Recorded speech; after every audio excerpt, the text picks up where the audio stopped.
ವಯ್ಯಾರೊತ್ತಿ ಭಾವನೆ ಭಾಗ 3. ವಯ್ಯಾರೊತ್ತಿ ಭಾವನೆ ಭಾಗ 3. ಶ್ರೀ ಋಷಭನಾಥರಿಂದ ವರ್ಧಮಾನರವರೆಗೆ 24 ತೀರ್ಥಂಕರರಿಗೆ ಜಯವಾಗಲಿ. ನನ್ನ ಸಮಸ್ತ ಕುರುಗಳಿಗೆ ಜಯವಾಗಲಿ.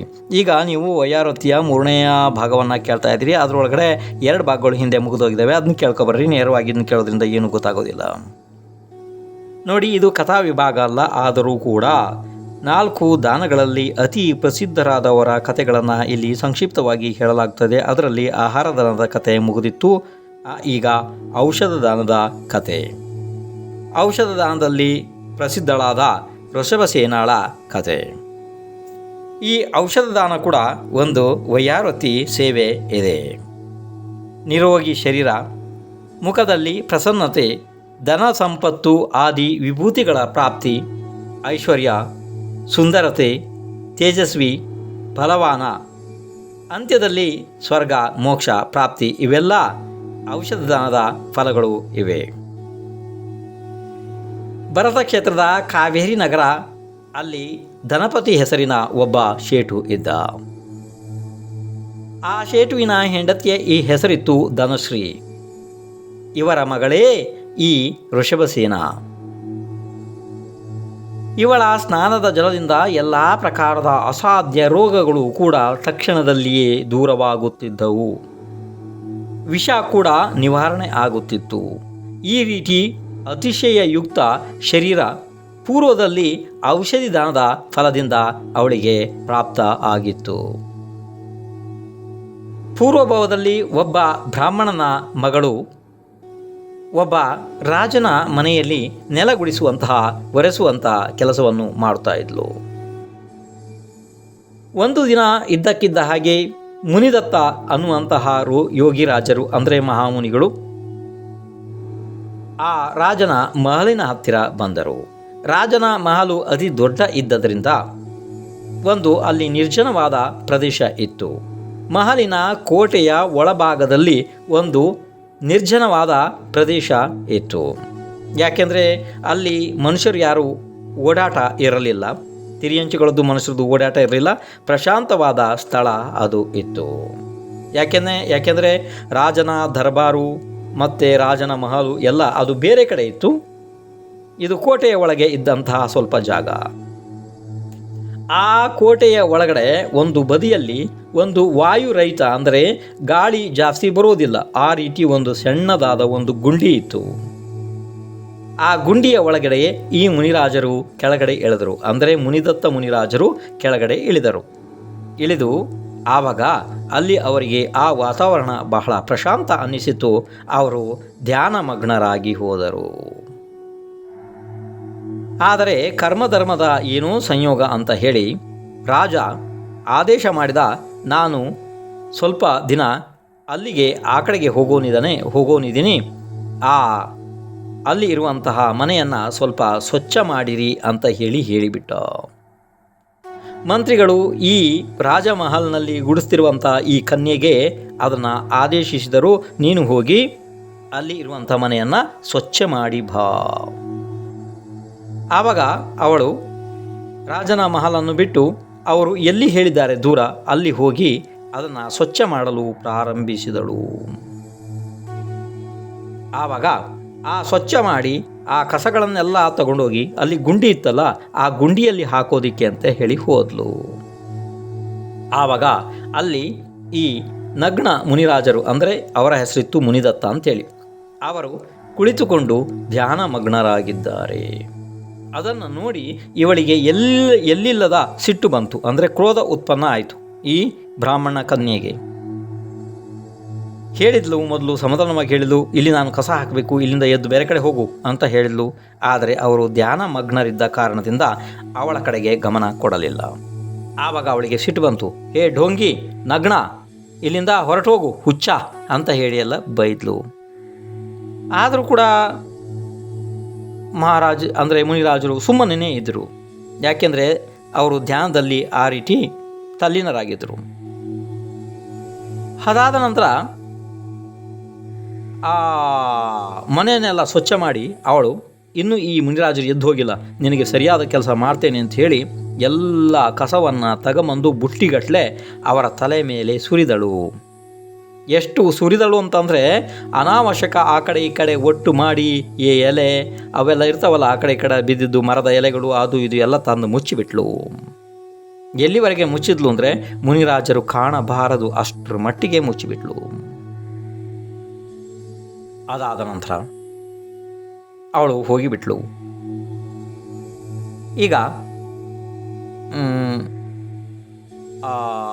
ಬೆಳಿಗ್ಗೆ ಆಯಿತು. ಆವಾಗ ಹೇಳಿದಂತೆ ರಾಜ ತನ್ನ ಮಹಲನ್ನು ಬಿಟ್ಟು ಅಲ್ಲಿ ಆ ಕಡೆಯ ಮಹಲಿಗೆ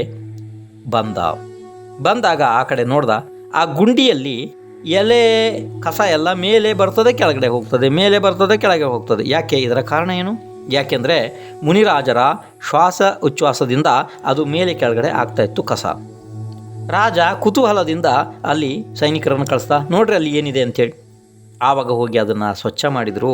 ಸ್ವಚ್ಛ ಮಾಡಿ ನೋಡಿದರೆ ಮುನಿರಾಜರು ವಿರಾಜಮಾನರಾಗಿದ್ದಾರೆ ಧ್ಯಾನದಲ್ಲಿ. ರಾಜ ಅಲ್ಲಿಂದನೇ ಅವರಿಗೆ ಸಾಷ್ಟಾಂಗ ನಮಸ್ಕಾರ ಹಾಕಿ ಕಸವನ್ನೆಲ್ಲ ಸ್ವಚ್ಛ ಮಾಡಿ ತಾನೇ ಸ್ವಯಂ ಕೆಳಗಡೆ ಹಿಡಿದು ಸ್ವಚ್ಛ ಮಾಡಿ ಮುನಿರಾಜರನ್ನ ಮೇಲೆ ಎಬ್ಬಿಸಿ ಅವರಿಗೆ ಸಾಷ್ಟಾಂಗ ನಮಸ್ಕಾರ ಮಾಡಿ ಅವರಿಗೆ ಸ್ತುತಿ ಮಾಡಿ ಕ್ಷಮೆ ಬೇಡಿದ. ಆವಾಗ ಆ ರಾಜನ ಭಕ್ತಿಯನ್ನು ನೋಡಿ ಈ ಹುಡುಗಿ ಏನಿದ್ಲಲ್ಲ ಬ್ರಾಹ್ಮಣ ಕನ್ಯೆ, ಇವಳಿಗೆ ಆಶ್ಚರ್ಯ ಕೂಡ ಆಯಿತು, ಅವರ ಮೇಲೆ ಭಕ್ತಿ ಕೂಡ ಬಂತು.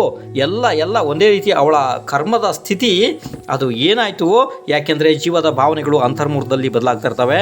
ಒಂದು ಸಮಯದಲ್ಲಿ ಆ ರೀತಿ ಇದ್ದ ಕ್ರೋಧ ಈಗ ಅಂತರ್ಮುಹೂರ್ತದಲ್ಲಿ ಆನಂದ ಶಾಂತಿಗೆ ಬಂತು ಅವಳದ್ದು, ಅಂದರೆ ಆ ಬ್ರಾಹ್ಮಣ ಕನ್ಯೆಯದ್ದು. ಆ ಸಮಯದಲ್ಲಿ ಅವಳು ಅತ್ಯಂತವಾಗಿ ಪಶ್ಚಾತ್ತಾಪ ಮಾಡಿಕೊಂಡ್ಳು. ನಾನು ಎಂತಹ ಅನ್ಯಾಯ ಪಾಪದ ಕೆಲಸ ಮಾಡಿಬಿಟ್ಟೆ, ಪ್ರಪಂಚದಲ್ಲಿ ಯಾರೂ ಈ ರೀತಿ ಪಾಪವನ್ನು ಮಾಡಿರಲಿಕ್ಕಿಲ್ಲ, ನನಗೆ ಇದರಿಂದ ಹೇಗಪ್ಪ ಮುಕ್ತಿ ಅಂಥೇಳಿ ಭಾಳ ಪಶ್ಚಾತ್ತಾಪ ಭಯಂಕರ ಮಾಡಿಕೊಂಡ್ಳು. ಅದರಿಂದಾಗಲೇ ತಕ್ಷಣವೇ ಅವಳ ಆ ಕರ್ಮದ ಸ್ಥಿತಿ ಅತಿ ಕಡಿಮೆ ಆಯಿತು.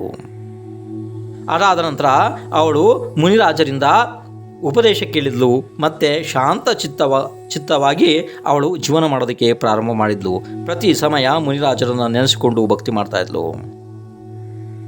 ಮತ್ತು ಆ ಮುನಿರಾಜರಿಗೆ ಔಷಧಿಯನ್ನು ಮಾಡಿಕೊಟ್ಲು. ಯಾಕೆಂದರೆ ಅವಳಿಗೆ ಔಷಧಿಯ ಜ್ಞಾನಗಳು ಇದ್ದು, ಆದ್ದರಿಂದ ಔಷಧಿ ಉಪಚಾರ ಎಲ್ಲ ಮಾಡಿ ಮುನಿರಾಜರದ್ದು ಬಹಳ ದೊಡ್ಡ ವೈಯಾರತಿ ಸೇವೆ ಮಾಡಿದಳು ಆ ಕನ್ಯೆ, ಬ್ರಾಹ್ಮಣ ಕನ್ಯೆ.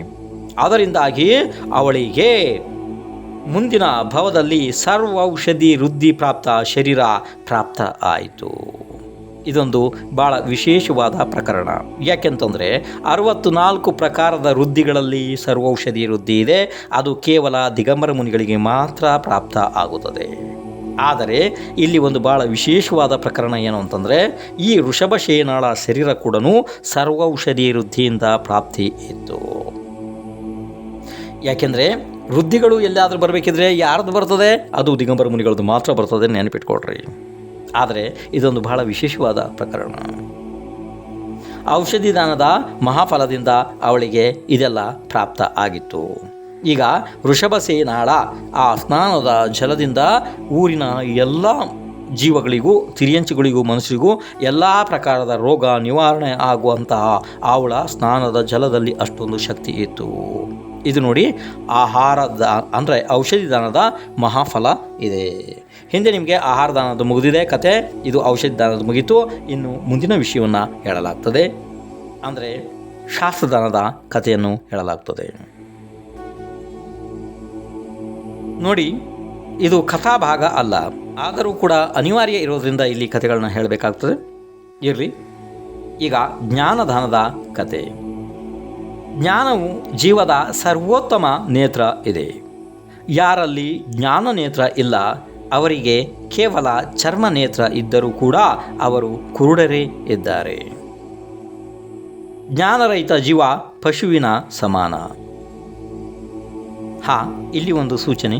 ಇಲ್ಲಿ ಸಮ್ಯಜ್ಞಾನದ ವಿಷಯ ನಡೆಯುತ್ತಿದೆ, ಅನ್ಯ ಮಿಥ್ಯಾಜ್ಞಾನ ಅಲ್ಲ. ಮಿಥ್ಯಾಜ್ಞಾನ ಎಷ್ಟೇ ಅದು ಪ್ರಕಾರವಾಗಿದ್ದರೂ ಕೂಡ ಅದರ ಪ್ರಕರಣ ಇಲ್ಲಿ ನಡೆಯುತ್ತಿಲ್ಲ. ಇಲ್ಲಿ ಸಮ್ಯಜ್ಞಾನದ ವಿಷಯ ನಡೆಯುತ್ತಾ ಇದೆ. ಅನ್ಯದಾನಗಳಿಂದ ಸ್ವಲ್ಪ ಸಮಯಕ್ಕೆ ಅಥವಾ ಒಂದೇ ಭವಕ್ಕೆ ಮಾತ್ರ ಉಪಯೋಗ ಇದೆ. ಆದರೆ ಜ್ಞಾನದಾನದಿಂದ, ಅಂದರೆ ಜ್ಞಾನದಾನ ಇಷ್ಟು ದೊಡ್ಡ ಮಹತ್ವ ಇದೆ. ಅಂದರೆ ಅದು ದಾನಗಳ ರಾಜ ಇದೆ. ಇದು ದಾನಗಳ ರಾಜ ಇದ್ದು ಭವದಲ್ಲೂ ಕೂಡ ಸುಖ ಕೊಟ್ಟು ಅರಿಹಂತನನ್ನಾಗಿ ಮಾಡಿ ಆನಂತರ ಸಿದ್ಧನನ್ನಾಗಿ ಮಾಡುತ್ತದೆ ಈ ಜ್ಞಾನದಾನ. ಜ್ಞಾನದಿಂದಲೇ ವಿಕಲ್ಪಗಳ ಬಲೆಯಿಂದ ನಾವು ರಕ್ಷಿಸಿಕೊಳ್ಳಬಹುದು. ಇಲ್ಲ ಅಂದರೆ ಈ ಸಂಸಾರದಲ್ಲಿ ಎಷ್ಟೊಂದು ವಿಕಲ್ಪಗಳು, ಎಷ್ಟೊಂದು ಕಷ್ಟ, ಎಷ್ಟೊಂದು ಚಿಂತೆ, ಎಷ್ಟೊಂದು ವೇದನೆ ಅಲ್ಲವೇ? ಜ್ಞಾನದಿಂದಲೇ ನಾವು ಆ ವಿಕಲ್ಪಗಳ ಬಲೆಯಿಂದ ನಮ್ಮನ್ನು ನಾವು ರಕ್ಷಿಸಿಕೊಳ್ಳಬಹುದು. ಒಂದು ಸಲ ಪದ್ಮರುಚಿ ಶೇಟು ಅಂದರೆ ಪದ್ಮರುಚಿ ಅನ್ನುವಂಥ ಶೇಟು ಮರಣಾಸನ್ನ ಎತ್ತಿಗೆ, ಅಂದರೆ ಈಗ ಇನ್ನೊಂದು ಸ್ವಲ್ಪ ಹೊತ್ತಿನಲ್ಲಿ ಅದರದ್ದು ಮರಣ ಆಗ್ತದೆ ಅಂತಹ ಒಂದು ಎತ್ತು ಇತ್ತು. ಆ ಎತ್ತಿಗೆ ಆ ಎತ್ತಿನ ಕಿವಿಯಲ್ಲಿ ನಮೋಕಾರ ಮಂತ್ರವನ್ನು ಹೇಳಿಬಿಟ್ಟ ಪದ್ಮರುಚಿ ಶೇಟು. ಅದರ ಫಲಸ್ವರೂಪವಾಗಿ ಆ ಎತ್ತು ಅತ್ಯಂತ ಸಮಾಧಾನ ಭಾವದಿಂದ ಸತ್ತು ಸ್ವರ್ಗಕ್ಕೆ ಹೋಯಿತು.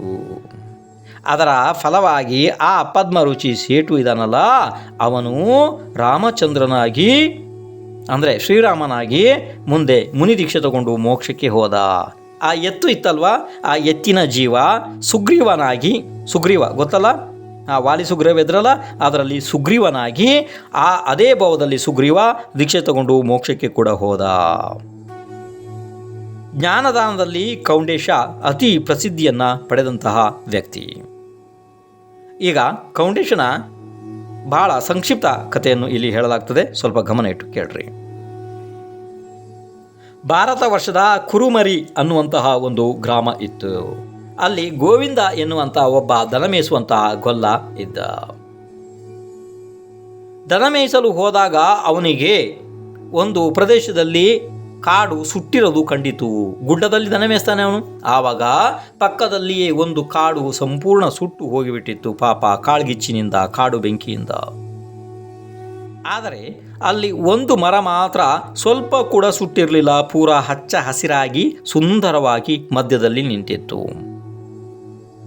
ಆ ದನ ಮೇಯಿಸುವಂತಹ ಗೋವಿಂದನಿಗೆ ಇದು ದೊಡ್ಡ ಬಹಳ ಆಶ್ಚರ್ಯಕರ ವಿಷಯ ಆಯಿತು. ಅವನು ನಿಧಾನ ಅಲ್ಲಿಗೆ ಹೋಗಿ ನೋಡಿದ. ಇದು ಒಂದು ಮರ ಸುಟ್ಟಿಲ್ಲ ಅಂದರೆ ಏನು ಕಾರಣ ಇರ್ಬೋದು? ಇದೇನು ವನದೇವಿ ಇರ್ಬೋದಾ? ಏನಿರ್ಬೋದು? ವನದೇವ ಇರ್ಬೋದಾ? ಯಾಕೆಂದರೆ ಪಾಪ ಅವನಿಗೇನು ಗೊತ್ತಿಲ್ಲ, ಅವನು ಗೊಲ್ಲ ಇದ್ದಾನೆ. ಹಾಗೆ ಆ ಮರಕ್ಕೆ ಒಂದು ಸುತ್ತು ಬಂದ ಅವನು, ನೋಡೋಣ ಅಂಥೇಳಿ. ಆವಾಗ ಆ ಮರದ ಪೊಟರೆಯಲ್ಲಿ ಒಂದು ಏನೋ ಕಾಣಿಸಿತು ಅವನಿಗೆ. ಅದು ಏನೋ ಇರಬೇಕು ಅಂತೇಳಿ ಅದನ್ನು ಹೊರಗಡೆ ತೆಗೆದ. ನೋಡಿದರೆ ಅದು ಓಲೆಗರಿ ಗ್ರಂಥ ಇತ್ತು. ಆದರೆ ಪಾಪ ಗೊಲ್ಲ, ಅವನು ಹೆಬ್ಬೆಟ್ಟಿನ ವ್ಯಕ್ತಿ, ಅವನಿಗೆ ಅಕ್ಷರ ಜ್ಞಾನ ಇಲ್ಲ. ಆದರೂ ಕೂಡ ಅದರ ಮೇಲೆ ಅವನಿಗೆ ವಿಶೇಷವಾದ ಭಕ್ತಿ ಬಂತು. ಅವನಿಗೆ ಗೊತ್ತಾಯಿತು, ಅಷ್ಟು ಜ್ಞಾನ ಇತ್ತು ಅವನಿಗೆ. ಏನು ಅಂತಂದರೆ, ಈ ಓಲೆಗರಿ ಗ್ರಂಥದ ಕಾರಣದಿಂದಲೇ ಈ ಮರ ಸುಟ್ಟಿಲ್ಲ, ಹಚ್ಚ ಹಸಿರಾಗಿ ಉಳಿದಿದೆ, ಇದರ ಮಹಿಮೆ ಭಾಳ ದೊಡ್ಡದು ಅಂತ ಹೇಳಿ ಆ ಓಲೆಗರಿಯನ್ನು ತಲೆಯ ಮೇಲೆ ಇಟ್ಟುಕೊಂಡು ತಗೊಂಡು ಹೋಗಿ ಮನೆಯಲ್ಲಿ ಅದನ್ನು ಒಂದು ಒಳ್ಳೆಯ ಸ್ಥಳದಲ್ಲಿ ವಿರಾಜಮಾನ ಮಾಡಿದ. ಪ್ರತಿದಿನ ಅದರ ಪೂಜೆ ಮಾಡ್ತಾ ಇದ್ದ, ಭಕ್ತಿ ಮಾಡ್ತಾ ಇದ್ದ, ಅದಕ್ಕೆ ನಮಸ್ಕಾರ ಮಾಡ್ತಾ ಇದ್ದ. ಹೀಗೆ ದಿನಗಳು ಅನೇಕ ಉರುಳಿದವು. ಒಂದು ಸಲ ಒಬ್ಬರು ಮುನಿರಾಜರು, ಅಂದರೆ ಅವರ ಹೆಸರಿತ್ತು ಪದ್ಮನಂದಿ ದಿಗಂಬರ ಮುನಿರಾಜರು. ಅವರು ವಿಹಾರ ಮಾಡ್ತಾ ಆ ಪ್ರದೇಶದಲ್ಲಿ ಬಂದರು. ಆವಾಗ ಒಂದು ಮರದ ಕೆಳಗಡೆ ಬಂದು ಅವರು ಧ್ಯಾನಸ್ಥರಾಗಿದ್ದರು. ಆ ಸಮಯದಲ್ಲಿ ಅವರನ್ನು ನೋಡಿ ಈ ಗೋವಿಂದ ಗೊಲ್ಲನಿಗೆ ಯಾವ ಒಂದು ವಿಶೇಷವಾದ ಪುಣ್ಯ ಸಂಪಾದನೆ ಭಾವನೆ ಆಯಿತು ದೇವರಿಗೆ ಗೊತ್ತು. ನೋಡ್ರಿ, ನಾವು ಹೇಳ್ತೀವಿ ಅವ್ರಿಗೆ ಏನು ಗೊತ್ತಿಲ್ಲ ಅಂಥೇಳಿ, ಏನೂ ಗೊತ್ತಿಲ್ಲ ಆ ರೀತಿ ಅಲ್ಲ. ಯಾಕೆಂದರೆ ಆತ್ಮ ಸ್ವಯಂ ಕೇವಲ ಜ್ಞಾನಿ ಇದ್ದಾನೆ. ಪ್ರತಿಯೊಂದು ಆತ್ಮದಲ್ಲಿಯೂ ಆ ರೀತಿ ವಿಶೇಷವಾದ ಜ್ಞಾನ ಇದೆ. ನಮಗೆ ಅದು ತಿಳುವಳಿಕೆಗೆ ಬರೋದಿಲ್ಲ ಅಷ್ಟೇ. ನಾವು ಯಾಕೆಂದರೆ ಅದ್ರ ಕಡೆ ಲಕ್ಷ್ಯ ಕೊಡೋದಿಲ್ಲ ನೋಡ್ರಿ. ಆದ್ದರಿಂದ ಆ ಗೊಲ್ಲ ಪಾಪ ಅದನ್ನು ಮನೇಲಿ ಇಷ್ಟು ದಿವಸ ಪೂಜೆ ಮಾಡ್ತಾ ಇದ್ದ ಇಟ್ಕೊಂಡು. ಈಗ ಪದ್ಮನಂದಿ ಮುನಿರಾಜರು ಬಂದು ಒಂದು ದೊಡ್ಡ ವೃಕ್ಷದ ಕೆಳಗಡೆ ವಿರಾಜಮಾನರಾದರು, ಧ್ಯಾನಸ್ಥರಾದರು. ಅವರನ್ನು ನೋಡಿದ ತಕ್ಷಣ ಅವನಿಗೆ ಏನು ಅನಿಸ್ತೋ ಏನೋ ಗೊತ್ತಿಲ್ಲ ನೋಡ್ರಿ. ಓಡೇ ಹೋಗ್ಬಿಟ್ಟ ಮನೆಗೆ ಓಡಿ ಹೋದ. ದನಗಳನ್ನಲ್ಲಿ ಬಿಟ್ಟ ಪಾಪ ಮೇಸೋದು, ಅದನ್ನ ಮರ್ತಾ ಮನೆಗೆ ಓಡಿ ಹೋಗಿ ಆ ಶಾಸ್ತ್ರವನ್ನು ತಲೆಯ ಮೇಲೆ ಗೌರವದಿಂದ ಹೊತ್ತು ತಂದು ಧ್ಯಾನಸ್ಥರಾಗಿದ್ದಂತಹ ಪದ್ಮನಂದಿ ಮುನಿ ಮಹಾರಾಜರ ಕೈಗಳ ಮೇಲೆ ಇಟ್ಬಿಟ್ಟ. ಆವಾಗ ಮುನಿರಾಜ್ ಧ್ಯಾನ ಭಂಗ ಆಯಿತು ಅಂತೇಳಿ ಕಣ್ಣು ಬಿಟ್ಟು ನೋಡ್ರು, ಮುಂದ್ಗಡೆ ಆ ಗ್ವಾಲ ನಿಂತಿದ್ದಾನೆ. ಕೈಯಲ್ಲಿ ಶಾಸ್ತ್ರ ವಿರಾಜಮಾನ ಆಗಿದೆ. ಭಾಳ ಭಾಳ ಮಹತ್ವಪೂರ್ಣ ಜಿನೇಂದ್ರ ಭಗವಾನರ ನೇರವಾದ ದಿವ್ಯ ಧ್ವನಿಯೇ ಆ ಮುನಿರಾಜರಿಗೆ ಸಿಕ್ಕಿದಷ್ಟು ಸಂತೋಷ ಆಗಿ ಹೋಯ್ತು ಅವರಿಗೆ. ಆವಾಗ ಅವರು ಈ ಬಾಲಕನ ಅಂದರೆ ಈ ಗೋವಿಂದನ ಆಕಾರವನ್ನು ನೋಡಿದರು. ಪದ್ಮನಂದಿ ಮುನಿರಾಜರಿಗೆ ಗೊತ್ತಾಯಿತು, ಇದು ಅತಿ ನಿಕಟ ಭವ್ಯ ಜೀವ ಇದೆ, ಅತಿ ನಿಕಟವಾದ ಭವ್ಯ ಜೀವ. ಇವನಿಗೆ ಏನಾರು ಧರ್ಮೋಪದೇಶ ಮಾಡಬೇಕು ಅಂಥೇಳಿ ಸ್ವಲ್ಪ ಧರ್ಮೋಪದೇಶ ಮಾಡಿ ಅವನ ಯೋಗ್ಯತೆಗೆ ಅನುಸಾರವಾಗಿ ಅವನನ್ನು ಬಿಟ್ಟುಬಿಟ್ರು ಪದ್ಮನಂದಿ ಮುನಿರಾಜರು. ಈ ದಾನದ ಫಲದಿಂದ ಆ ಗೋವಿಂದ ಗೊಲ್ಲ ಸತ್ತು ಹೋಗಿ ಮುಂದಿನ ಭಾವದಲ್ಲಿ ಅದೇ ಕುರುಮರಿ ಅನ್ನುವಂತಹ ಗ್ರಾಮದಲ್ಲಿ ಚೌಧರಿ ಅನ್ನುವಂತಹ ದೊಡ್ಡ ಶೇಟುಗೆ ಮಗನಾಗಿ ಹುಟ್ಟಿಬಿಟ್ಟ ಈ ದನ ಮೇಸುವಂತಹ ಗೋವಿಂದ ಗೊಲ್ಲ. ಆ ಚೌಧರಿಯರ ಮಗ ಮಗು ಅಂದರೆ ಈ ಗೊಲ್ಲನ ಜೀವ, ಅವನಿಗೆ ಮನ್ಮಥನಂತೆ ರೂಪು ಇತ್ತು. ಅಂದರೆ ಅವನನ್ನು ಅಷ್ಟು ಸುಂದರವಾಗಿದ್ದ ಅವನನ್ನು ನೋಡೋದಕ್ಕೆ ಎಷ್ಟೋ ಜನ ಎಲ್ಲೆಲ್ಲಿಂದನೂ ಬರ್ತಾಯಿದ್ರು. ಆ ರೀತಿ ಇದ್ದ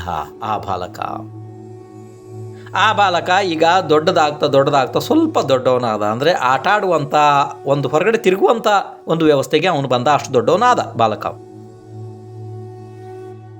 ಆವಾಗ ನೋಡಿ ಧರ್ಮದ ಸಂಯೋಗ ಎಷ್ಟೊಂದು ಸುಂದರ. ಆ ಧರ್ಮ ನಮ್ಮನ್ನು ಭವದಲ್ಲಿ ಎಷ್ಟೊಂದು ಸುಂದರವಾದ ಉಪಕಾರ ಮಾಡ್ತದೆ. ಅದು ನೋಡ್ರಿ, ಈ ಬಾಲಕ ಸ್ವಲ್ಪ ದೊಡ್ಡವನಾಗಿದ್ದ ಈಗ ಅಷ್ಟೇ. ಅಷ್ಟೊತ್ತಿಗೆ ಅದೇ ಪದ್ಮನಂದಿ ಮುನಿರಾಜರು ಮತ್ತೆ ಬಂದು ಬೇರೆ ಒಂದು ಸ್ಥಳದಲ್ಲಿ ಧ್ಯಾನಸ್ಥರಾಗಿ ವಿರಾಜಮಾನರಾದರು. ಈ ಬಾಲಕ ಎಲ್ಲೋ ಹೊರಟ ಬಾಲಕ ಅವರನ್ನು ನೋಡಿಬಿಟ್ಟ. ಪದ್ಮನಂದಿ ಮುನಿರಾಜರನ್ನು ನೋಡಿದ ತಕ್ಷಣವೇ ಅವನಿಗೆ ಅದೇ ತಕ್ಷಣ ಜಾತಿ ಸ್ಮರಣೆ ಆಯಿತು. ಜಾತಿ ಸ್ಮರಣೆ ಅಂದರೆ ಹಿಂದಿನ ಭಾವದ ವಿಷಯ ನೆನಪಿಗೆ ಬರುವುದು ಜಾತಿ ಸ್ಮರಣೆ ಇದೆ. ಆವಾಗ ಆ ಮುನಿರಾಜರಿಗೆ ಹೋಗಿ ಸಾಷ್ಟಾಂಗ ನಮಸ್ಕಾರ ಮಾಡಿದ. ಅವನಿಗೆ ಒಂದು ಮೋಕ್ಷವೇ ಸಿಕ್ಕಿದಷ್ಟು ಸಂತೋಷ ಆಯಿತು. ಆವಾಗ ಮುನಿರಾಜರು ಅವನನ್ನು ನೋಡಿದ್ರು. ಅವರಿಗೆ ಅವಧಿಜ್ಞಾನ ಪ್ರಾಪ್ತ ಆಗಿತ್ತು ಮುನಿರಾಜರಿಗೆ. ಮುನಿರಾಜರು ಅವನ ಹಿಂದಿನ ಭಾವವನ್ನು ತಿಳಿದು ಹೇಳಿದ್ರು, ಹೇ ಭವ್ಯಾತ್ಮ, ನೀ ಅತ್ಯಂತ ನಿಕಟ ಭವ್ಯ ಜೀವ ಇದೆಯಾ. ಈ ಸಂಸಾರದಲ್ಲಿ ಏನು ಮಾಡ್ತಿ? ಈ ಸಂಸಾರ ನಿಂದಲ್ಲಪ್ಪ. ನಿನ್ನ ಆತ್ಮ ಸರ್ವಜ್ಞ ಭಗವಾನಿದ್ದಾನೆ, ಸಿದ್ಧ ಭಗವಾನಿದ್ದಾನೆ ಅಂತೆಲ್ಲ ಹೇಳಿದರು. ಎಷ್ಟು ಆ ಅತ್ಯಂತ ನಿಕಟ ಭವ್ಯ ಜೀವಕ್ಕೆ ಎಷ್ಟೊಂದು ಉಪದೇಶದ ಅವಶ್ಯಕತೆ ನೀವೇ ಹೇಳಿ. ಒಂದೆರಡು ನಿಮಿಷದಲ್ಲಿ ಆ ಜೀವ ತಿಳಿದು ಬಿಡ್ತದೆ. ಆ ಜೀವ ನಮ್ಮ ರೀತಿಯಲ್ಲ, ಆ ಜೀವ ತಿಳಿದು ಬಿಡ್ತು. ಆ ಜೀವಕ್ಕೆ ಬಹಳ ಉಪದೇಶದ ಅವಶ್ಯಕತೆ ಇಲ್ಲ. ಹಿಂದಿನ ಭಾವದಲ್ಲಿ ಮಾಡಿದಂತಹ ಶಾಸ್ತ್ರ ಮಹಾದಾನದ ಪುಣ್ಯ ಅದನ್ನು ಯಾರು ಇನ್ನು ಕೇವಲ ಭಗವಾನರೇ ವರ್ಣನೆ ಮಾಡಬೇಕಷ್ಟೇ. ಆ ಜೀವ ಎಷ್ಟೊಂದು ಪುಣ್ಯ ಸಂಪಾದನೆ ಮಾಡಿತ್ತು ಅಂಥೇಳಿ ಅದು ನಮ್ಮಂಥವರ ವಿಷಯ ಅಲ್ಲ. ಈಗ ಅವನು ಅಲ್ಲಿ ಪದ್ಮನಂದಿ ಮುನಿರಾಜರಿಂದ ಆ ಬಾಲಕ ದೀಕ್ಷೆಯನ್ನು ಸ್ವೀಕರಿಸಿದ.